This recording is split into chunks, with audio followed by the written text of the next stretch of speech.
Hello, everyone. So today I'd like to talk about Thich Nhat Hanh.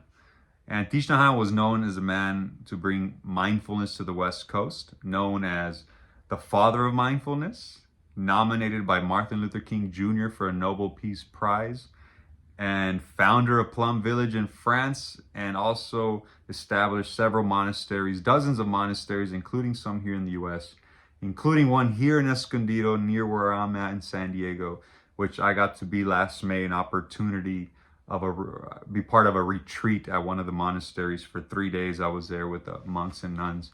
Unfortunately, Thich Nhat Hanh did pass away a year ago, but still what my experience there is very valuable, and I really enjoyed it. I became an instant fan. I've had an opportunity to read 3 of his books now, and several hours of watching his YouTube videos, his Dharma talks online.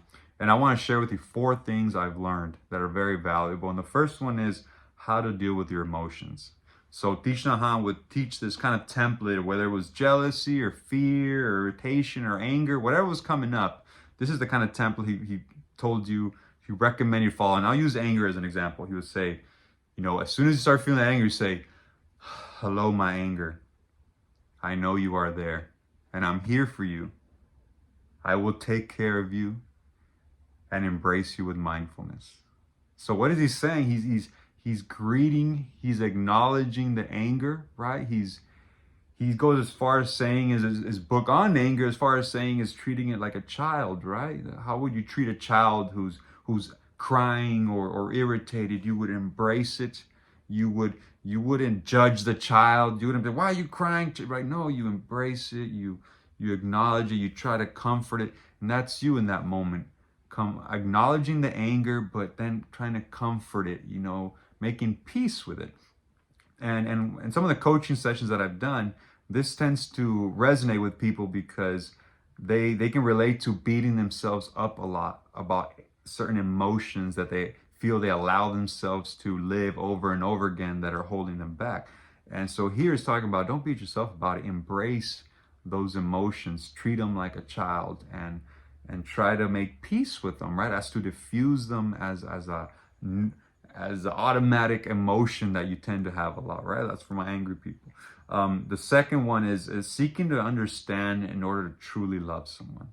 So he's getting to the point where he's saying, if you truly want to love someone, you got to understand them, right? So you think about your wife or your husband or your daughter or your son, your mother. If we truly want to consider ourselves someone that truly loves these people, we got to understand where they are. We got to understand who they are in order to provide them what they need. So what does that mean? A lot of questions and listening, right? So we got to truly understand these folks that we love in order to truly love them, right? The third one is about the seeds in our conscious mind. All of us have the seeds of jealousy, of anger, of fear, of hope, of compassion, of happiness. All of us have all these seeds in our conscious mind. But which ones are you going to water, right? Which seeds are you allowing? We all know people whose seeds of anger is a fully grown tree, right? These are the kind of people we go around. We don't even want to talk to them. Don't even want to run into them because they're just angry all the time, right? The people are always complaining. They bring the mood down. They're like the dark cloud that comes into the room.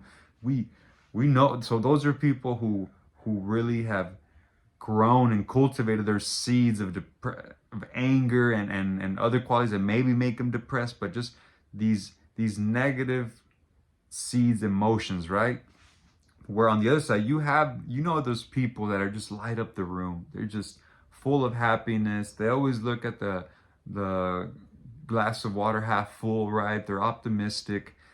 These people are consciously cultivating their seeds of happiness, right? Because you can have either or. So it's really a choice, right? For some, it's easier than others. It was shown to them as a child, role model by their parents. So they have a little bit of an advantage there, but that we can all have that power to cultivate those seeds that we want.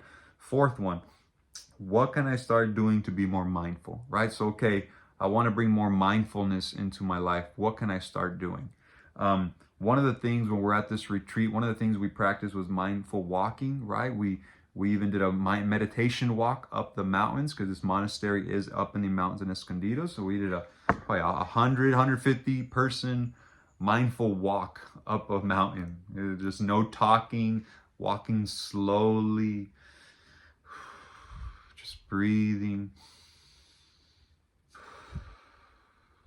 and just quieting the mind, right? There's this power of healing that comes when you quiet the mind. When you finally let the mind quiet itself, your body has self-healing properties, and these self-healing properties they have difficult taking action when you're go. So when you quiet the mind and those racing thoughts and running around like crazy, you can actually allow your body to heal, your mind, your emotions, when you quiet it down. And you can do that by mindful walking. We would practice mindful eating, mindful dishwashing.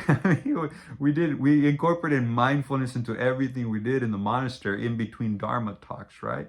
And there was 3 Dharma talks a day, 2-3 hours each. So there was rigor, but then there was also quiet time and mindful eating. First 15 minutes of eating, we didn't even talk, right? Everyone just slowly and chew your food and being conscious of where you are and savoring each bite, right? So there's many ways we can practice mindfulness, and he's getting incorporated in areas of your life. Allow that healing by quieting the mind to happen, that clarity to come from clearing the mind. All right, Thich Nhat Hanh, I highly recommend, and watching his videos on YouTube. Even his voice and cadence alone will bring peace to you, I promise. All right, thank you.